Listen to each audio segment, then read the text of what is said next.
Check, check. Impeccable. Bonjour tout le monde. Merci d'être là. Donc là, on va aborder un sujet qui est récurrent en kinésithérapie. J'ai créé un outil de prescription pour les kinésithérapeutes et d'autres professionnels de santé en direction de leurs patients. Et on fait 20-25 visios par jour avec des kinés. Et il y a une question qui est récurrente parce qu'ils prennent souvent notre outil pour développer cette partie-là dans leur cabinet, c'est comment développer le hors nomenclature. Ça fait peur pour certains parce que parler d'argent avec son patient, c'est compliqué. Qu'est-ce qu'on a le droit de faire? Qu'est-ce qu'on n'a pas le droit de faire? Vous allez voir qu'on peut avoir des avis différents sur certaines choses. Il y a la législation qui est là. On va vous recommander certaines choses. Il y a plein de manières. Enfin, il n'y a pas plein de manières de l'appliquer, mais vous avez sûrement dû voir autour de vous qu'il y a plein de manières de l'appliquer autour de vous. Est-ce que c'est dans les clous? Est-ce que c'est pas dans les clous? Est-ce que c'est du dépassement d'honoraires qui est bien fait? Est-ce que c'est du hors nomenclature? Et si c'est du hors nomenclature, dans quel cadre on peut le mettre en place? Donc encore une fois, c'est une question qui est récurrente en visio avec mes équipes sur notre outil de prescription. Et on est là pour répondre à vos questions. On est là pour vous donner des petits tips. J'ai la chance d'être avec Florence Morisseau, qui est la fondatrice de la partie française de la clinique du coureur, qui est à l'Institut Mackenzie, qui est toujours à la clinique du coureur d'ailleurs. J'ai la chance d'être avec Gwenaëlle Kelven, qui est formatrice sur la partie légale du hors nomenclature. Donc, elle va pouvoir vous répondre sur plein de sujets différents, va pouvoir aborder différentes thématiques. Que dire de plus? N'hésitez pas à poser vos questions, on est vraiment là pour ça. D'accord. Et effectivement, je pense que... Bon, je vais m'arrêter là en fait. N'hésitez pas à lever la main, on vous amène le micro, vous posez vos questions et puis on essaiera d'y répondre de manière succincte. Qui est-ce qui veut commencer? Je crois que c'est moi qui commence. Allez, je vous laisse le micro. Puis a priori, vu que j'ai plein de cheveux blancs, je vais être super crédible. Donc je pars avec un énorme avantage. Merci à tous de votre intérêt. En fait, hors nomenclature, diversification, coaching, bien-être, j'ai l'impression qu'on en parle de plus en plus, mais j'ai aussi le privilège de pouvoir vous dire qu'en 2003, j'avais déjà commencé à faire des DHN. Pourquoi j'avais déjà commencé? Parce que 2003, c'est la naissance de mon premier enfant. Et pour moi, il était hors de question, après avoir donné naissance à Elliot, de revenir au cabinet sans un challenge. Il fallait quelque chose qui me booste, il fallait quelque chose qui m'excite un peu, qui me renouvelle dans ma pratique. Et à ce moment-là, j'ai commencé à faire des DHN, plutôt orienté esthétique à l'époque. Et puis, j'ai rencontré André Petit, qui pour moi est vraiment le précurseur de cette kinésithérapie 2.0, où on conçoit notre activité comme des entrepreneurs. Et ce n'était pas un gros mot. Et ça ne doit toujours pas être un gros mot que de vouloir être entrepreneur en même temps qu'on est kinésithérapeute et qu'on a signé une convention avec la sécurité sociale. Et André Petit, c'est sûrement le premier kiné qui a compris qu'on devait et qu'on pouvait en tant que kiné peut-être aller plus loin que juste notre travail conventionnel. Donc moi je me suis vue faire des cours école du dos et puis petit à petit comme ça j'ai diversifié mon activité et aujourd'hui je fais des consultations cliniques du coureur en hors convention, en HN, je vais faire du coaching en HN aussi et je vais faire aussi de la reprogrammation neuromusculaire qui parfois va pouvoir être proposé en marge de prise en charge musculo-squelettique que mes autres collègues proposent. Merci beaucoup Florence.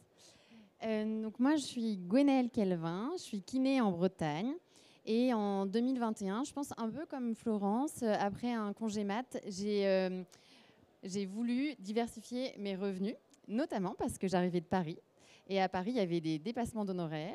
Et quand je suis arrivée en Bretagne et que j'ai voulu continuer à avoir un bon équilibre de vie pro-perso, et moi j'ai 3 enfants, donc c'est quelque chose qui me tient à cœur, de passer du temps avec mes enfants et de ne pas faire du 8h-20h 5 jours semaine. Mais je pense que comme ça tient à cœur à tout le monde, d'avoir un bon équilibre de vie pro-perso. Et moi, je suis passionnée d'activité physique pendant la grossesse, d'accompagnement des femmes enceintes, etc. Et j'ai lancé mon accompagnement en HN en 2021. Et en même temps, vu que je suis sur Instagram, des kinés sont venus à moi pour me dire « Mais en fait, comment tu as fait? Qu'est-ce qu'on a le droit de faire? Comment tu as annoncé tes prix? Mais avec l'ordre, tu n'as pas peur d'énoncer ?»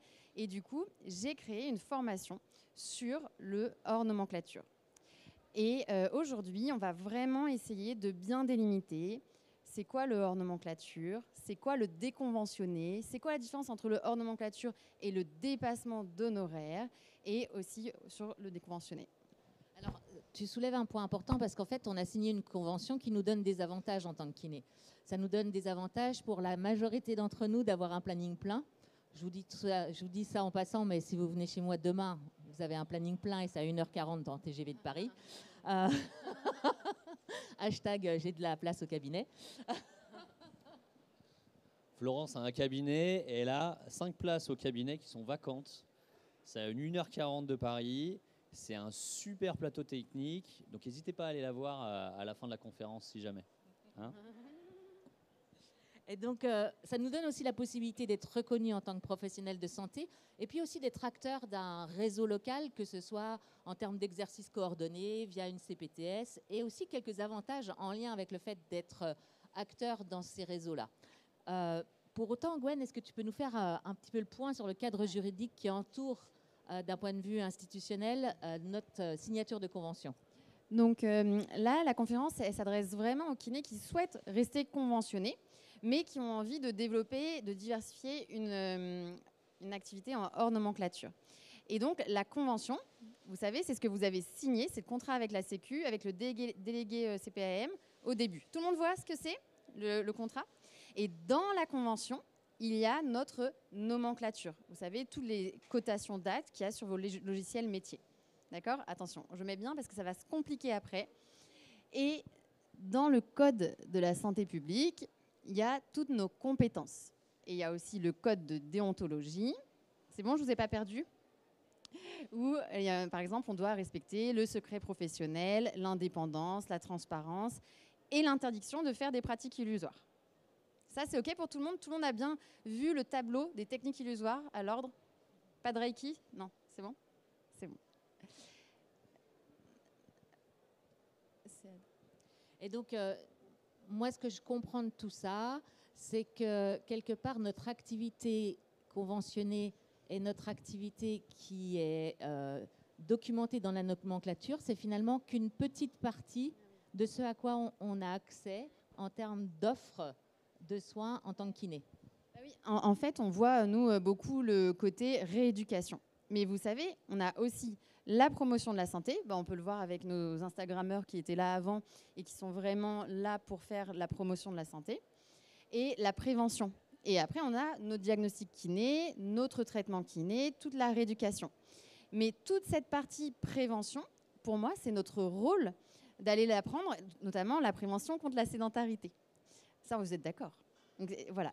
Donc le HN, Guillaume du SNM Care, ce matin, a dit « On y va souvent pour se faire de l'argent », en se disant c'est un peu la seule solution maintenant pour avoir un bon équilibre de vie pro-perso et pas passer notre vie au cabinet.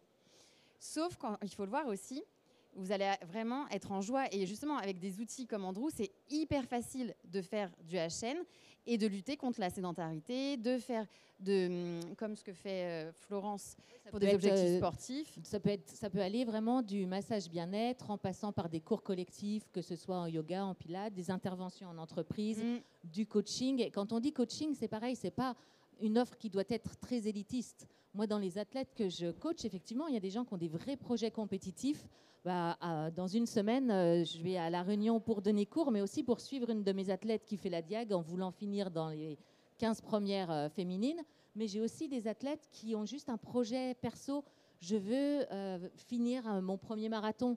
Je veux faire un semi-marathon avec mon fils. Et c'est aussi de l'accompagnement spécifique qui rentre dans un domaine de compétences qui est couvert par le fait d'être kinésithérapeute et d'avoir un contrat de soins, mais aussi qui demande un certain nombre de développement de compétences. Et moi, c'est aussi ce à quoi sur lequel je veux insister, c'est qu'on a plein de possibilités de faire des activités diversifiées qui ne sont pas dans la nomenclature, mais qui sont dans notre domaine de compétences. Mais attention à pouvoir justifier d'une formation qui atteste que vous avez développé ces compétences-là. Parce que c'est pas parce que finalement, dans notre domaine de compétences, il y a coaching, que sans avoir fait un seul cours sur la planification d'entraînement, je peux m'inventer coach demain. Il faut quand même amener la preuve que j'ai fait des formations complémentaires, que peut-être j'ai un DU en prépa physique, que peut-être j'ai fait des cours sur la planification de l'entraînement, que peut-être, etc. J'ai un petit historique de course à pied. J'ai de la pertinence quant au fait de pouvoir proposer cette offre variée et de la faire payer. Et de la faire payer avec un prix que je décide qui sera le juste prix. C'est pas mal, hein? Oui. Alors, du coup, je décide. Dans les actes remboursables, vous savez, votre patient arrive avec une ordonnance et par exemple, c'est rééducation de la cheville. Ça, c'est un prix fixe. Vous avez choisi d'être conventionné et je suis désolée, je vais un peu casser l'ambiance. Il n'y a pas moyen de rajouter un petit HN pour dire je vais être mieux payé parce que j'utilise tels outils, la visio ou tel produit, ou, voilà, etc. Donc moi, c'est vrai que dans ma façon d'enseigner, de transmettre la législation, je le fais avec vraiment le principe de précaution. Et je suis quelqu'un de... Voilà, je sais qu'en fait, j'accompagne beaucoup de kinés qui ont certaines peurs, qui ne savent pas comment faire. Mais ça ne veut pas dire que la façon dont j'enseigne, il n'y a pas moyen d'avoir vraiment beaucoup plus d'argent et beaucoup plus de joie. J'espère que ça va. Là, je viens de dire le mot argent. Je ne vous ai pas tous activés. Du coup, il y a moyen vraiment de développer toute cette partie de votre activité en respectant la législation et sans faire du bricolage, à rajouter un petit peu aux actes remboursables, etc. Vous êtes conventionné. Vous ne pouvez pas faire d'actes déconventionnés. C'est quoi le déconventionné? C'est je ne signe plus la convention avec la CPAM et je reçois des patients. Je fixe un tarif libre, celui que je veux, celui qui est OK pour moi. Mais par contre, je ne bénéficie plus de tous les avantages dont Florence nous a parlé. La blouse blanche, tout le côté pluripro et un emploi du temps blindé. Voilà. Mais donc moi, j'accompagne vraiment pas au déconventionné et on ne peut pas faire un acte isolé. Je peux pas juste dire aujourd'hui pour Monsieur Michu, la rééducation de la cheville, ça sera 50 €. Et puis pour la patiente d'après, non, elle c'est en remboursable. On peut pas faire comme ça. Voilà. Donc, je vous dis tout ça parce que c'est des messages que j'ai, moi, au quotidien sur Instagram. Donc, si je comprends bien, Gwen, on ne peut pas être un jour déconventionné, le lendemain conventionné, ou inversement. Oui. Quand il s'agit d'adresser des pathologies en lien avec la nomenclature, c'est des tarifs qui sont régis par notre nomenclature. Mais par contre, si j'ai développé des compétences croisées qui sont dans mon domaine de compétences, mais qui ne sont pas dans la nomenclature, j'ai le droit de définir des tarifs qui me semblent justes et adaptés à ma prestation. Tout à fait. Sachez encore quand même que ces activités qui vont faire partie d'une activité annexe doivent faire l'objet d'une facturation spécifique et d'une comptabilité qui va être spécifique aussi.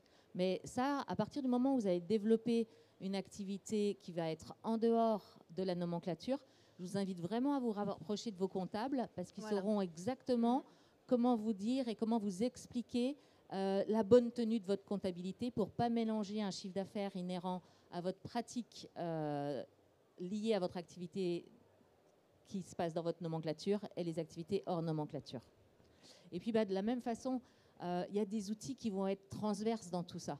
Il y a des outils qui vont être transverses et j'aimais bien ce que tu disais quant au fait de procurer du plaisir et augmenter aussi sa satisfaction au travail via des activités peut-être encore plus choisies que celles qui sont régies par la nomenclature. Et c'est vrai que moi, perso, j'ai eu la chance de pouvoir faire des trails un petit peu sur toute la planète et puis d'avoir mon petit moment de gloire en tant que compétitrice. Et jamais j'aurais imaginé que ces émotions, je les revivrais en coachant des gens. Et le fait de pouvoir avoir cette activité mixte me nourrit d'émotions hyper positives à travers l'accompagnement de ces athlètes-là. Et du coup, c'est un cercle vertueux aussi pour ma pratique quotidienne au cabinet et puis après pour ma pratique d'enseignement, etc. Donc ça, c'est vraiment intéressant. Et l'autre chose aussi, c'est qu'on a des outils mixtes, comme par exemple la plateforme de prescription d'exercice, où certes, mon patient qui a une entorse de cheville, je vais lui prescrire dans le cadre de sa prise en charge sous couvert de la nomenclature des exercices de renforcement des muscles intrinsèques du pied, par exemple. Et en même temps, mes athlètes, ils ont tous un compte Andrew sur lesquels ils reçoivent des prescriptions d'exercices de mobilité, parfois de renforcement, parfois de pliométrie, et ainsi de suite. Donc, on peut aussi quelque part, vraiment avoir des outils communs quant au fait d'apporter une plus-value sur nos patients cabinet classiques et sur nos activités hors nomenclature. Oui, je pense qu'en fait, c'est assez important d'en parler parce que depuis 2021, j'ai accompagné des personnes, d'ailleurs, qui sont présentes, sur des programmes en ligne, des programmes vidéo. Mais genre en 2022, c'était hyper galère. On devait du coup tourner nos vidéos, les mettre en ligne, trouver un CRM, trouver un site où mettre. Et là, c'est vrai qu'en fait, Andrew nous permet directement d'avoir une très belle appli de qualité avec plein de choses. Et donc, pour rebondir sur ce que tu as dit sur la reconnaissance, alors moi, ce n'est pas des trailers que j'accompagne, c'est des couples pour des accouchements sans péridurale. Je me suis vraiment spécialisée là-dedans, c'est très spécifique. Et c'est pareil, c'est des shoots de bonheur que j'aurais pas eu, je pense, dans ma partie remboursable. C'est vraiment très particulier, c'est vers des objectifs, c'est de la prévention de la santé et tout. Et c'est des moments vraiment trop bien. Donc, on ne vous dit pas de faire de l'accompagnement des trailers ou de la course à pied, ou de l'accompagnement d'accouchement, mais plutôt de voir, vous, c'est quoi qui vous met en joie dans votre métier. Parce qu'il y a vraiment moyen, en développant le hors-nomenclature, de passer du temps de qualité. Et c'est vrai qu'en tant que kiné, en fait, on sort de l'école, on fait des formations, on voit ce qui nous plaît, mais on est beaucoup dans le faire. Et souvent, on ne prend pas du recul, alors qu'au final, on est chef d'entreprise. On ne nous a pas appris à avoir cette posture. Et voir c'est quoi votre why, c'est quoi votre pourquoi, c'est quoi qui vous met en joie. Et du coup, peut-être je vous vois voir un petit peu là demain, lundi au CAB, quelles sont les prises en charge qui vous font le plus plaisir et est-ce que vous ne pourriez pas développer une offre de services hors nomenclature autour de ça. Ça peut être la pédia, la prévention en entreprise, le dos, ça peut être plein de choses, quoi. Et vraiment, le champ des possibles est énorme. Et moi, ma philosophie, c'est que le hors nomenclature me permet d'avoir plus d'argent et du coup, d'avoir des prises en charge en remboursable de luxe. Moi, mon bilan, il dure 1 heure. Chaque patiente se ressort du bilan avec son inscription sur Andrew, avec sa programmation. Et c'est vraiment. Et après chaque séance, c'est en individuel, 30 minutes. J'ai tout le temps de faire mes courriers en pluripro et tout ça, de travailler en exercice coordonné. Ça, j'aurais pas pu le faire en fait si j'avais pas développé mon hors nomenclature pour avoir plus de sous. En fait, on nous demande d'être partout à la fois. Et c'est ce qu'expliquait ce matin Guillaume de la SNMKR, c'est que maintenant, le modèle 100% remboursable, est-ce qu'il est encore possible? Est-ce qu'il est encore tenable physiquement et mentalement? Je ne suis pas certaine. Et en 2021, quand j'ai développé le truc hors nomenclature, c'était un peu genre « Oh là là, c'est pas bien, elle va proposer des soins qui ne sont pas pris en charge, pas remboursables, ça veut dire qu'ils ne sont pas accessibles à tout le monde. Donc l'accès des soins est discriminant. » Et en fait, ce n'est pas ça. J'offre toujours mon accès aux soins. Vous pouvez toujours être un bon kiné, un bon thérapeute en remboursable, mais développer votre hors nomenclature à côté et c'est OK. J'ai piqué le micro 2 secondes. Encore une fois, je vous disais, on a 20-25 kinés en visio tous les jours qui se posent ces questions en fait et on essaye d'y amener des réponses. Nous, notre volonté, c'était vraiment ça, c'est d'amener le pourquoi tu fais ce métier. Quand tu te lèves le matin, est-ce que tu vas au cabinet avec la banane ? Est-ce que tu as vraiment envie de passer une super journée pour accompagner tes patients ou est-ce que tu y vas entrer dans la pâte en te disant je vais être payé au lance-pierre, je vais me faire chier avec Madame Michu.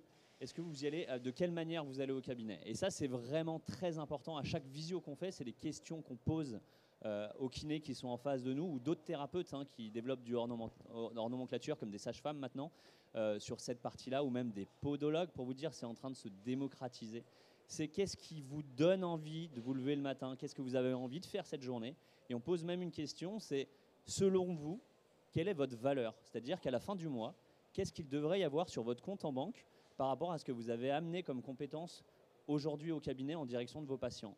Eh bien en fait, c'est en fonction de ça qu'on va changer la manière dont vous allez pratiquer, la manière dont vous allez vous diriger en fonction de vos patients et le service que vous allez emmener en plus à vos patients et quelle valorisation il aura. Donc c'est vraiment en fonction de ça qu'on arrive à créer une nouvelle proposition en direction de nos patients.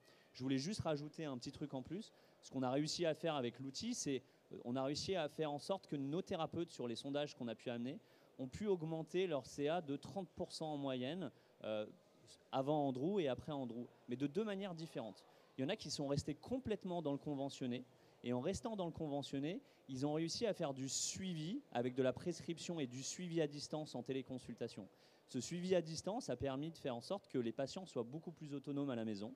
On les suit sur une visio de 10, 15, 20 minutes, peut-être une demi-heure, mais beaucoup plus simple pour le patient et pour le thérapeute, ce qui fait qu'on a certains thérapeutes qui me disent « Aujourd'hui, j'ai augmenté mon chiffre d'affaires, je m'éclate au CAB, et en plus, j'ai une journée de télétravail à la maison. J'aurais jamais cru faire ça avec des suivis patients. En kinésithérapie, j'ai une journée de télétravail, et ça, c'est dingue. Et à côté de ça, donc là, on est dans la nomenclature, à côté de ça, on a aussi des thérapeutes qui ont gagner du temps, gagner effectivement un peu plus d'argent parce qu'ils facturent plus de bilans puisqu'ils ont plus de place pour récupérer des patients en bilan. Donc dans la nomenclature, eh bien, on a certains qui arrivent aussi à développer toute cette partie hors nomenclature, mais qui ont beaucoup de questions, comme vous devez avoir beaucoup de questions aussi. Et l'idée, c'était de créer cet outil pour répondre à ces besoins qui est présent, et pas que chez les kinésithérapeutes, croyez-moi bien. Ça, c'est important que je le dise. Je pense que ce qu'il faut aussi avoir conscience, c'est que parmi nos patients, et grâce à nos patients et grâce au travail un petit peu quotidien, on établit des relations de confiance, on établit des relations durables. Et parfois, l'obstacle à créer de la diversification, à créer d'autres propositions, c'est comment je vais le vendre, comment je vais le présenter, comment je vais transformer une prise en charge qui était facturée à l'assurance maladie en une prise en charge hors nomenclature, etc. Et ben en fait, moi, je pense qu'il faut être très décomplexé par rapport à tout ça et être très confiant sur la relation forte que vous avez créée avec votre patient. Parce que très clairement, si à l'issue d'une rééducation pour lombalgie ou à l'issue d'une rééducation pour une entorse de cheville ou un postpartum, vous avez noué une relation patient-soignant extrêmement forte. Le jour où vous allez dire, bon, là, c'est la dernière fois qu'on se voit, votre problématique de cheville, tout va bien, votre problématique de périnée, c'est nickel, ou votre dos, vous êtes en capacité de vous asseoir et de soulever des charges comme si de rien. Par contre, je pense qu'une bonne idée pour vous, ce serait d'élever votre niveau de forme physique pour prévenir la récidive. Là, vous avez le champ des possibles qui s'ouvre à vous quant au fait de leur proposer une activité de pilates une fois par semaine, une activité de yoga, une activité de renfo. Moi, ma collègue, elle fait du réveil musculaire tous les jeudis matins à 8h pendant une demi-heure. Elle a ouvert ça, 15 jours après, c'était plein. En fait, c'est la puissance de cette relation-là, c'est une de vos meilleures armes commerciales. Et encore une fois, ce n'est pas un gros mot que de jouer les commerciaux auprès de nos patients quand c'est... j'allais dire bienveillant et dans l'intérêt commun et dans le fait d'avoir un impact aussi quelque part sur nos contemporains.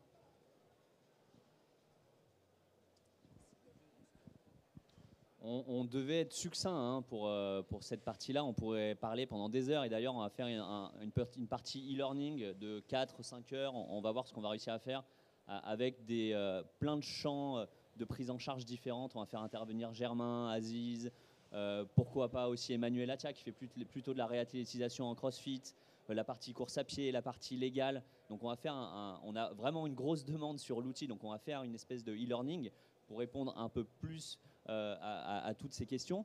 Mais dans le temps qu'on a aujourd'hui, on devait être très succinct. Est-ce que vous avez des questions aujourd'hui? Et je vous passe le micro. Yes.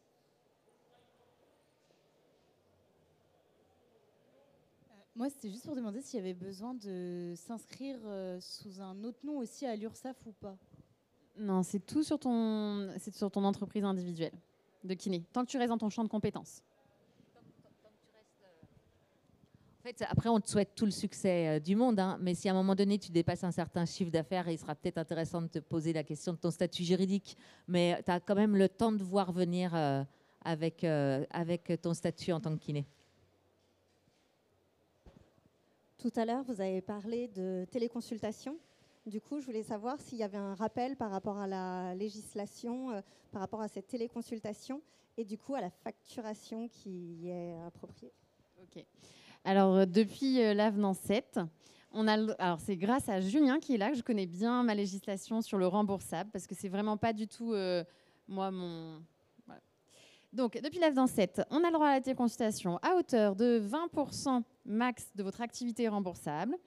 Le patient ou la patiente doit être sur votre territoire et il y a une cotation particulière. Et en fait, quand on passe par Andrew, on doit passer par normalement un logiciel qui est OK pour les données de santé, pour la protection. Donc, vous ne pouvez pas faire un Zoom ou un WhatsApp, quoi.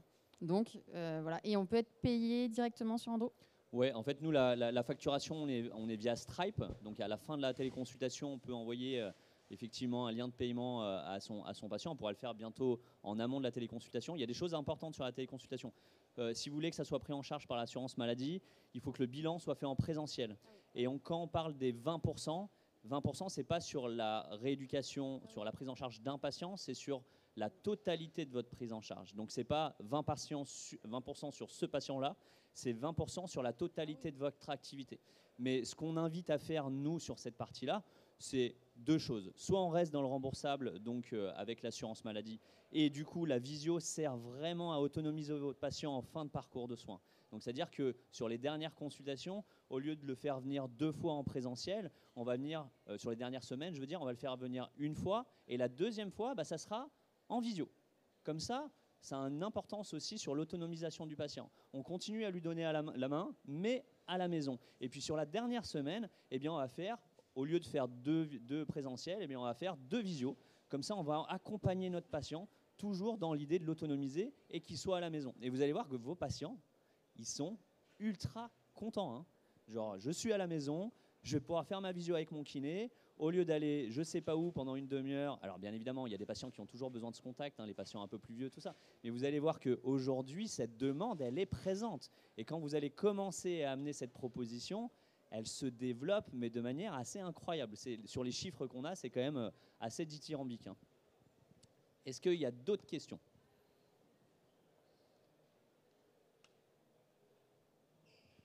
Bonjour. Je voulais savoir, vous parlez souvent des bénéfices du hors nomenclature. Est-ce que vous avez rencontré des obstacles pour le mettre en place? Et si oui, comment vous avez fait pour les surmonter? Oui, le premier obstacle, je pense que c'est moi. C'était moi le premier obstacle. Donc, je l'ai contourné. Et je me suis fait aider, donc, notamment par... à l'époque, c'était assez rigolo parce que la collègue avec qui j'avais créé ce nouveau cabinet dans lequel on proposait des cours école du dos, des prises en charge un petit peu différentes, du massage bien-être, etc. Elle, c'était une reconversion professionnelle et son premier métier, c'était d'être restauratrice. Donc, en fait, elle arrivait vraiment d'un monde de l'entrepreneuriat et d'un monde de la vente. Et elle m'a fait un bien monstrueux quant au fait de me décomplexer, quant au fait d'être en capacité d'identifier certains verrous ou certains obstacles et d'être en capacité de les surmonter. Donc, il faut être très clair d'un point de vue informatif, d'un point de vue tarification. De la même façon, on n'a pas le temps de tout aborder, mais si on offre des options ou des services à plus de 70 €, on a besoin de faire un devis, donc de faire signer un devis. Donc, vraiment simplifier et rendre très, très facile l'accès à cette offre-là. Et puis après, faut en parler, faut être fier de ce qu'on a envie de proposer, de ce qu'on a envie de développer. Et puis, ça se fait quand même après relativement facilement. Après, tu as toujours des patients qui essayent de dire « Non, mais tu ne peux pas compter 2-3 séances et puis je fais quand même une séance de pilates comme ça. » Il faut être droit dans ses bottes.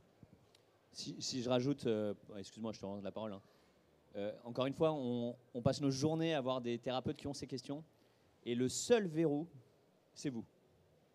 Le seul verrou, c'est vous. Et dès que vous avez envie de franchir le cap, vous allez voir que les premières fois, ça va être un petit peu compliqué de le dire à son patient. On a du mal à dire, tiens, je peux vous amener quelque chose en plus. Une fois que c'est fait, mais c'est comme les premiers jours au cabinet, hein, la première fois que tu vois un patient et que tu vas lui amener un traitement. La première fois que tu arrives, c'est assez complexe. Et après, mais c'est une routine. Et au contraire, tu es droit dans tes bottes là-dessus. Ça, il faut que tu sois droit dans tes bottes avec ça. Et si tu l'es, et si tu n'es pas à l'aise avec ça, forcément, pendant un premier temps, ça va être compliqué. À partir du moment où tu l'es, mais ça va dérouler. Je voulais juste préciser un petit quelque chose. Je te rends la parole. Le moulin à parole. Sur cette partie téléconsulte, n'oubliez pas qu'il y a une nouvelle aide en plus de l'assurance maladie qui vous aide à utiliser des outils de téléconsultation depuis janvier. Ce qui fait que vous avez une nouvelle ligne. Vous aviez déjà pas mal de lignes. Pour ceux qui ne font pas leurs indicateurs famille sur Amélie, je vous invite à le faire de début septembre au 3 mars parce qu'il y en a plein qui loupent pas mal d'argent tous les ans. Donc, n'oubliez pas de le faire. Et là, vous avez une nouvelle case à cocher depuis janvier qui est la case téléconsultation. Donc, ils appellent ça télésoins. Vous avez 350 € par an pour utiliser des outils comme le nôtre, ce qui fait que Andrew vous revient qu'à 15 € par mois après, grâce à cette aide. Donc c'est vraiment là pour vous pousser à amener cette nouvelle manière de prendre en charge vos patients parce que ça a une réelle utilité de santé publique. Et c'est pour ça qu'ils poussent ça. Je te rends la parole, j'arrête.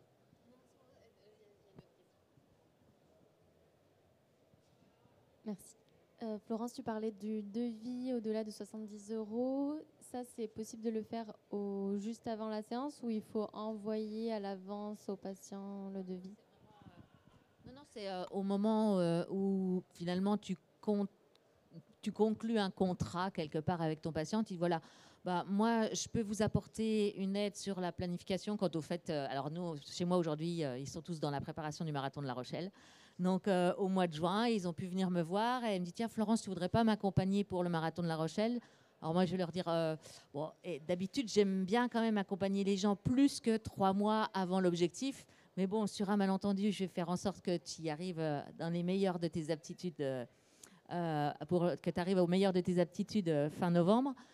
Voilà, mon service va te coûter tant par mois. Alors moi, je suis à 120 € par mois sur la planification. Dedans, il y aura une planification à 9 jours maximum d'anticipation. Tu as droit de me solliciter par WhatsApp autant que tu veux et on se fait un appel par semaine pour faire un débrief de la semaine en cours. Et à partir de ce moment-là, oui, non. Si c'est oui, on signe et puis il me faut un virement automatique jusqu'au dernier week-end de novembre. Là, c'est dans le cas où tu fais quelque chose avec des patients que tu connais déjà. Mais là, moi, je pensais plutôt à une activité que tu as sur Doctolib ponctuellement. Ouais. Donc sur Doctolib, tu peux faire, tu peux mettre le devis sur Doctolib. T'as Doctolib? Oui, mais du coup ils doivent le signer avant. Et tu peux leur dire, vous pouvez l'imprimer. Oui, comme ça ils en prennent connaissance, ils cochent et ils ont eu le devis avant. Merci. Et si vous n'avez pas Doctolib, une signature en ligne avec Sign Request ou des choses comme ça, ça peut être très facilement mis en place. Mais ça, c'est si quelqu'un te consulte que pour ton activité en nomenclature. Ce que tu peux faire, c'est, imaginons que tu aies fait une rééducation du périnée avec une patiente, je prends n'importe quoi, ou une rééducation de la cheville. Une fois que tu as fini ta rééducation de ta cheville et que la patiente, elle a un projet, c'est de faire un semi-marathon. À la fin de cette rééducation de cheville, tu peux dire, est-ce que vous savez que je peux vous accompagner sur le semi aussi? Je peux vous faire une programmation sur plusieurs mois. Et là, en présentiel, tu peux lui amener cette proposition et le faire. Donc, tu as soit effectivement l'acquisition directe où tu peux le faire en ligne avec la signature de devis, etc. Mais cette patientèle qui est là aussi, vous pouvez leur dire, mais j'ai une activité complémentaire en plus à la fin de la rééduque où, une fois qu'on a fini la prise en charge du motif de consultation, je peux vous amener sur un nouveau plan de prise en charge et qui est plutôt du coaching. Et là, on parle de coaching course à pied, mais on a plein d'utilisateurs qui font du coaching sur l'ATM, qui ont que des prises en charge sur l'ATM. On en a qui ont des prises en charge qui n'ont rien à voir. Il y a plein de modèles de s'exprimer et de s'épanouir dans votre pratique. Vous allez voir, réfléchissez un petit peu à quoi doit ressembler votre journée et je suis sûr que vous allez trouver des trucs dans lesquels vous allez vous épanouir.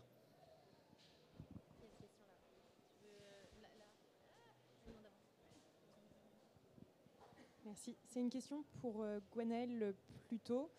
Donc tu nous as dit que tu prenais des patients, des couples que tu n'as peut-être pas en prise en charge.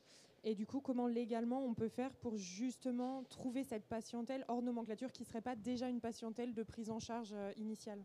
Alors voilà, exactement. Moi, en fait, je dis toujours, je n'ai pas la même vision exactement. Mes clients ne sont jamais mes patients. Et donc, c'est toute une stratégie de communication. Et en fait, avant, je vous aurais dit, alors, il faut faire comme ci, comme ça. Et maintenant, j'ai compris qu'en fait, ça dépend tellement de toi. Est-ce que tu vas être à l'aise pour créer un compte Instagram? Est-ce que tu vas être à l'aise pour aller te faire connaître dans ton réseau en présentiel auprès des sages-femmes, des gynécos? Avec quoi tu es le plus à l'aise, tu vois? Il y en a qui vont me dire Insta, non, pas du tout. Aller voir des gens dans la vraie vie, non, je suis en fait plutôt sur Insta. Tu vois? Et donc là, il y a 1000 façons de faire. Et en fait, on pense être bloqué par la législation, mais en fait, pas tant que ça. Tant que tu dis pas, moi, Gwenaëlle, je suis vraiment une meilleure kiné que Florence. Normalement, tu ne vas pas faire ça, tu vois. Du coup, tu ne fais pas de publicité. Et il y a une grande différence entre la publicité et la communication. Quoi? Et surtout, tu ne le sponsorises pas sur Insta. Quand tu dis que tu es meilleur que moi. Ah oui, aussi, on n'a pas le droit de faire de pub, mais je suis sûre que vous n'auriez pas fait ça. En fait, en tant que kiné, on n'a pas le droit de faire de publicité. De payer, quoi. Voilà. D'accord. Mais du coup, on peut quand même dire je suis kinésithérapeute et je propose tel service qui est non remboursé, qui est hors nomenclature. Sur 2 supports de communication différents. En fait, ton activité hors nomenclature ne doit pas faire de publicité ou mettre en avant ton activité remboursable. Ton activité remboursable ne doit pas mettre en avant ton activité hors nomenclature. Si on fait des flyers, ils doivent rester dans la salle d'attente, point. Et si on crée un site internet 2 pages distinctes sur le site internet. Ok.